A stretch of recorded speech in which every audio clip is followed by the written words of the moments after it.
तो दोस्तों यशस्वी स्कॉलरशिप 2023, इस स्कॉलरशिप के तहत एक स्टूडेंट को लगभग 1,25,000 रुपए तक की स्कॉलरशिप मिलती है। यदि कोई भी स्टूडेंट किसी भी प्राइवेट संस्था में अपनी पढ़ाई करता है तो वो ये स्कॉलरशिप प्राप्त कर सकता है। इस वीडियो में आपको बताऊंगा कि यशस्वी स्कॉलरशिप को प्राप्त करने के लिए एक स्टूडेंट के लिए क्या योग्यताएं हैं या फिर क्या पात्रता है, यानी इसके क्या नियम हैं, क्या शर्तें हैं, इसके लिए आपको किन किन दस्तावेज या डॉक्यूमेंट की आवश्यकता पड़ने वाली, इसके लिए आपको आवेदन फॉर्म कहां से, कैसे और कब तक है वो भरना है, और ये स्कॉलरशिप है आप किस प्रकार से वो प्राप्त कर सकते हैं। यानी ए से लेके जेड तक कंप्लीट जानकारी से आपको रूबरू करवाने वाला हूं। अगर आपको भी जानना है तो मेरे साथ वो आप बने रहेगा। नमस्कार साथियों, मैं हूं आपका अपना साथी राज गुरजी और आप देख रहे हैं राज स्कूल हेल्प यूट्यूब चैनल। तो दोस्तों सबसे पहले आपको यशस्वी स्कॉलरशिप की कुछ बेसिक जानकारी से रूबरू करवाता हूं। देखिए, इस स्कॉलरशिप को हम young achievers scholarship award scheme के नाम से जानते हैं या फिर पुकारते हैं। ये जो स्कॉलरशिप है वो केंद्र सरकार के सामाजिक न्याय व अधिकारिता विभाग के द्वारा स्टूडेंट को वो प्रदान की जाती है। इस स्कॉलरशिप का मुख्य उद्देश्य ये है कि जो कमजोर तबके के स्टूडेंट हैं, जो अपने संपूर्ण भारतवर्ष के किसी भी राज्य के अंदर किसी टॉप प्राइवेट संस्था या फिर प्राइवेट संस्था में अपनी पढ़ाई करना चाहते हैं लेकिन आर्थिक दृष्टि से काफी कमजोर है, ऐसे प्रतिभाशाली स्टूडेंट को आगे बढ़ाने के लिए सरकार के द्वारा ये स्कॉलरशिप वो दी जाती है। लेकिन दोस्तों ये स्कॉलरशिप प्राप्त करना आसान नहीं है, क्योंकि इसके लिए स्टूडेंट को थोड़ी सी मेहनत वो करनी पड़ेगी। वो कौन सी मेहनत है उसके बारे में हम आगे बात करेंगे, लेकिन शुरुआत में इस स्कॉलरशिप के नियमों के बारे में जान लेते हैं जिनको आपको यहां पे फॉलो करना है। यानी ये स्कॉलरशिप प्राप्त करने के लिए स्टूडेंट के पास क्या क्या पात्रताएं होनी चाहिए। दोस्तों इसकी सबसे पहली और सबसे बड़ी पात्रता यह है कि जो स्टूडेंट है वो वर्तमान समय में यानी प्रेजेंट समय में या तो 9th में या फिर 11th क्लास में अध्ययनरत होना चाहिए। केवल इन्हीं 2 कक्षाओं के लिए स्कॉलरशिप है। अब कुछ स्टूडेंट साथी ये कह सकते हैं कि हमारी तो दूसरी कक्षा है तो ये जो स्कॉलरशिप है वो तो हमारे किसी काम की नहीं। ऐसा नहीं है साथियों, क्योंकि अगर आप इस स्कॉलरशिप के बारे में जानोगे तो आप अपने किसी दूसरे साथी की मदद कर सकते हो। इस स्कॉलरशिप की खास बात यह कि एक बार ये स्कॉलरशिप मिलना शुरू हो जाती है तो आगे भविष्य में जो भी आप अपनी उच्च पढ़ाई करोगे वहां तक आपको ये स्कॉलरशिप वो मिलती रहेगी। चलिए, इसकी दूसरी पात्रता यह है कि जो स्टूडेंट है वो या तो ओबीसी कैटेगरी से हो या फिर ईबीसी कैटेगरी से हो या फिर डीएनटी कैटेगरी से हो। डीएनटी का मतलब है विमुक्त जातियां और ईबीसी कैटेगरी का मतलब है जो आर्थिक रूप से कमजोर वर्ग के अंतर आते हैं। तो ऐसे स्टूडेंट हैं वो इसके लिए पात्र है। इसके अलावा स्टूडेंट के पूरे परिवार की जो वार्षिक आय है वो 2.5 लाख से ज्यादा नहीं होनी चाहिए, इससे कम होनी चाहिए। इसी के साथ साथ मान लेते हैं कि स्टूडेंट फिलहाल 9th या 11th में है तो यहां पे देखिए उसकी जो जन्म तिथि है वो निर्धारित की गई है कि आपका जो जन्म है वो इस डेट के बीच में होना चाहिए, तो ही आप इसके लिए पात्र हो। तो यहां पे डीओबी ध्यान से सुन लीजिएगा।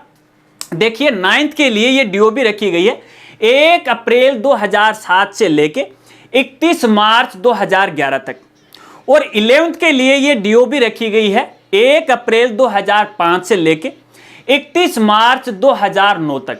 यदि आपकी जन्म तिथि इन डेट के बीच में है तो आप इसके लिए पात्र हो। बस इसकी जो सबसे बड़ी जो पात्रताएं हैं वो ये हैं।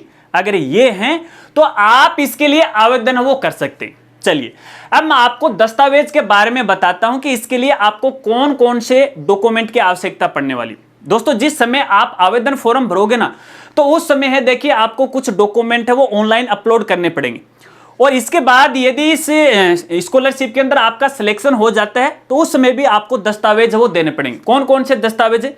एक तो आपकी लास्ट क्लास की जो मार्कशीट है, अगर 9th में है तो आपको 8th की चाहिए, अगर 11th के लिए हो तो आपको 10th की मार्कशीट चाहिए। इन कक्षाओं में केवल आपको पास होना जरूरी है, यहां पे कोई प्रतिशत की बाध्यता नहीं रखी गई। इसके साथ साथ यहाँ पे एक आपका जो कास्ट सर्टिफिकेट है यानी जाति प्रमाण पत्र उसकी आवश्यकता पड़ेगी। इसके साथ एक जो इनकम सर्टिफिकेट है उसकी आवश्यकता पड़ेगी। इसके साथ साथ मान लीजिए कोई ऐसा स्टूडेंट है जो डिसेबिलिटी ग्रुप से विकलांग है तो उसको सर्टिफिकेट की वो आवश्यकता पड़ेगी। उनको अलग से आरक्षण की व्यवस्था यहाँ पे वो दी गई है। इसके साथ साथ यहाँ पे देखिए एक जो दस्तावेज है आपका जो फोटो और सिग्नेचर वो आपको आवेदन के समय है वो ऑनलाइन अपलोड करना पड़ेगा। बस यही दस्तावेज है, इनके अलावा आपको कोई भी दस्तावेज की आवश्यकता नहीं है। यहाँ पे देखिए एक तो आपका खुद का जो बैंक अकाउंट है उसकी आवश्यकता तो देखिए पड़ने वाली है, और एक का जो आपका जो आधार कार्ड नंबर उसकी आपको आवश्यकता पड़ने वाली। ठीक है, चलिए, क्योंकि बैंक अकाउंट नहीं होगा तो ये स्कॉलरशिप है कहां से आएगी, है ना, और कहां पर आएगी, तो ऐसे में स्टूडेंट का नाम का एक बैंक अकाउंट होना जरूरी है। चलिए, ये तो है इनके डॉक्यूमेंट। चलिए अब यहां पे बात करते हैं कि ये स्कॉलरशिप आपको कैसे मिलेगी, किस प्रकार मिल सकती है। दोस्तों मैंने शुरुआत में आपको बताया कि ये स्कॉलरशिप मिलना आसान नहीं है, इसके लिए थोड़ी सी मेहनत करना पड़ेगा। वो मेहनत ये है, कौन सी है, यहां पे देखिए आपको एक एग्जाम देना पड़ेगा जिसे बोलते हैं YET एग्जाम या फिर यशस्वी एंट्रेंस एग्जाम 2023। ये एग्जाम आपको देना पड़ेगा। यदि इस एग्जाम में आप क्वालिफाई हो जाते हो तो ये स्कॉलरशिप है आपको है वो मिलना शुरू हो जाती है। अब एग्जाम का नाम लेते स्टूडेंट तो थोड़ा टेंशन में आ गए, यार एग्जाम दे के स्कॉलरशिप कैसे देंगे। घबराना नहीं है, इसमें कोई अलग से सिलेबस नहीं आने वाला है। जो आप पिछली कक्षा में पढ़ के आ चुके हो ना वही सिलेबस आने वाला। आसान सा पेपर है। किस प्रकार का पेपर रहेगा, एग्जाम पैटर्न कैसा है, सिलेबस क्या है, वो अब आप है वो समझ लीजिएगा। देखिए एग्जाम है वो 2.5 घंटे की होने वाली। इसके अंदर आपको है 100 क्वेश्चन मिलने वाले और 100 ही अंकों का ये पेपर होगा। कोई भी नेगेटिव मार्किंग नहीं होगी। अब सिलेबस में क्या क्या आएगा वो समझ लीजिएगा। देखिए यहां पे जो पेपर होगा उसके 4 भाग होंगे, ABCD। ठीक है, अलग अलग जो भाग हैं उसके अंदर अलग अलग यहां पे सब्जेक्ट रखे गए हैं। इसमें एक तो जो गणित है उसके 30 क्वेश्चन आएंगे। इसके अलावा विज्ञान और सामाजिक विज्ञान के 25-25 क्वेश्चन आएंगे। इसके अलावा जो सामान्य ज्ञान है जीके हैं उसके 20 क्वेश्चन आएंगे। ठीक है ना, तो प्रत्येक ग्रुप के अंदर आपको ये क्वेश्चन का आंसर आपको देना है। ऑब्जेक्ट टाइप ये क्वेश्चन रहेंगे, यानी ABCD के आधार पर आपको एक ऑप्शन है वो सिलेक्ट करना पड़ेगा। ऑफलाइन एग्जाम होगी, OMR सीट पे आपको ये एग्जाम हो देना पड़ेगी। रही बात यहाँ पे एग्जाम सेंटर की, तो कहीं दूर जाने की आपको आवश्यकता नहीं है, बिल्कुल आपके नजदीकी शहर में आपका ये एग्जाम सेंटर आपको मिल जाएगा। तो ऐसे में एग्जाम को लेके आपको टेंशन नहीं लेना है, क्योंकि यहाँ पे यदि आप 9th के लिए फॉर्म भरने जा रहे हो तो 8th का जो सिलेबस है वो आएगा। यदि आप 11th के लिए फॉर्म भरने जा रहे हो तो 10th का जो सिलेबस है वो आएगा। और खास बात ये इस सिलेबस की जो NCERT बेस्ड सिलेबस है वही आने वाला है, ज्यादा अलग से नहीं आएगा। वो सिलेबस तो आप पहले ही पढ़ चुके हो। बेसिक सा ये एग्जाम है, आप इसे क्वालिफाई वो कर सकते हो। ठीक है, जो आपके 8वीं या फिर 10वीं कक्षा के अंदर जो आप पढ़ के आए हो ना, जो क्वेश्चन है उनकी आप तैयारी कर लीजिएगा, आप एग्जाम है वो क्वालिफाई है वो कर जाओगे। तो दोस्तों ये है यहाँ पे देखिए इस एग्जाम का कुछ बेसिक सा प्रारूप। आशा रखता हूं कि इतनी बात आप समझ गए। चलिए अब यहाँ पे देखिए अपन आवेदन की बात करते हैं कि आपको आवेदन कहां से, कैसे और कब तक करना है। तो दोस्तों यहां पे आवेदन है वो केवल और केवल आपको ऑनलाइन ही करना पड़ेगा। अगर मैं यहां पे आवेदन डेट की बात करूं तो अभी तक इसकी जो लास्ट डेट है वो 10 अगस्त 2023 तक है। हो सकता है कि इसके बाद में डेट है वो बढ़ाई जा सकती है, वो एक अलग बात है, लेकिन फिलहाल 10 अगस्त 2023 तक इसकी लास्ट डेट है। अगर यहां पे एग्जाम डेट की मैं बात करूं, ठीक है, तो ये जो एग्जाम है वो 29 सितंबर 2023 को शुक्रवार के दिन आयोजित होने वाली है। तो आपके पास है अभी तक काफी टाइम पड़ा, तकरीबन यहाँ पे 2 महीने पड़े। आप अच्छी तैयारी है इस एग्जाम के लिए कर सकते हैं। ठीक है, ऑनलाइन आवेदन फॉर्म कैसे भरा जाता है इसके लिए हमारा दूसरा चैनल है, उस पर वीडियो अपलोड कर दी गई है। उस वीडियो का लिंक आपको वीडियो के डिस्क्रिप्शन में मिल जाएगा, जाके देख लीजिएगा और प्रोसेस को समझ लीजिएगा कि किस तरह से आपको ये आवेदन फॉर्म भरना है। आवेदन फॉर्म में गलती मत कर देना, अन्यथा आपके सामने समस्या आ सकती है। अब दोस्तों मैंने यहां पे बताया कि 29 सितंबर को ये मेन एग्जाम होने वाली है, तो इसके लिए सबसे पहले आपको एडमिट कार्ड है या आपके लिए जो प्रवेश पत्र है वो जारी किए जाएंगे।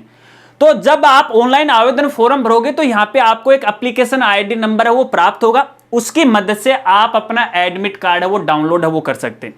आशा रखता हूं कि इतनी बात आप समझ गए।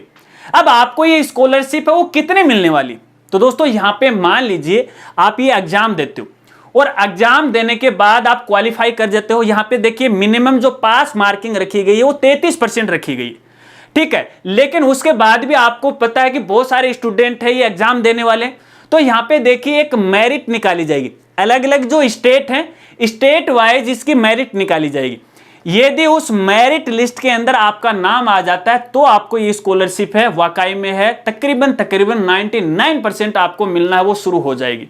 क्योंकि बाय द वे कई बार ऐसा होता है कि आप एग्जाम तो क्वालिफाई कर गए लेकिन आपके दस्तावेज में किसी प्रकार की कोई कमी पाई जाती है तो आपको बाहर किया जा सकता है। तो ऐसे में मेन तो इसका यही है कि आप एग्जाम क्वालिफाई करो, इसकी मेरिट लिस्ट में हो तो आपको ये स्कॉलरशिप है वो मिल जाती है। चलिए हम आपको आवेदन की जो ऑफिशियल वेबसाइट है उसके बारे में बता देते हैं कि आपको आवेदन कौन सी साइट के माध्यम से करना है। तो देखिए इनकी ऑफिशियल वेबसाइट का नाम है NTA यानी नेशनल टेस्टिंग एजेंसी। इसी वेबसाइट के जरिए है आपको आवेदन फॉर्म भरना है। सबसे पहले आपको रजिस्ट्रेशन करना पड़ेगा, उसके बाद आपको लॉगिन करके है आवेदन फॉर्म भरना पड़ेगा।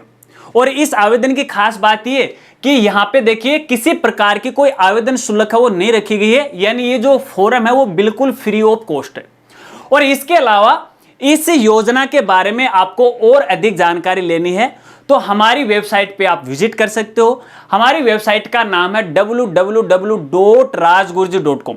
यदि वीडियो के माध्यम से आपको ज्यादा समझ में नहीं आया है और लिखने और पढ़ने में आप ज्यादा विश्वास करते हो तो भैया हमने एक लंबी सी पोस्ट है वो आपके लिए तैयार की है, विजिट कीजिएगा। लिंक आपको वीडियो के डिस्क्रिप्शन में मिल जाएगा, आराम से पढ़ लीजिएगा और समझ लीजिएगा।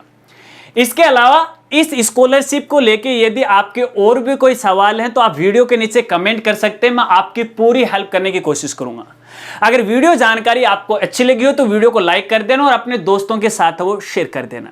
तो मिलते हैं फ्रेंड्स अगली एक नई वीडियो के साथ, तब तक के लिए जय हिंद जय भारत।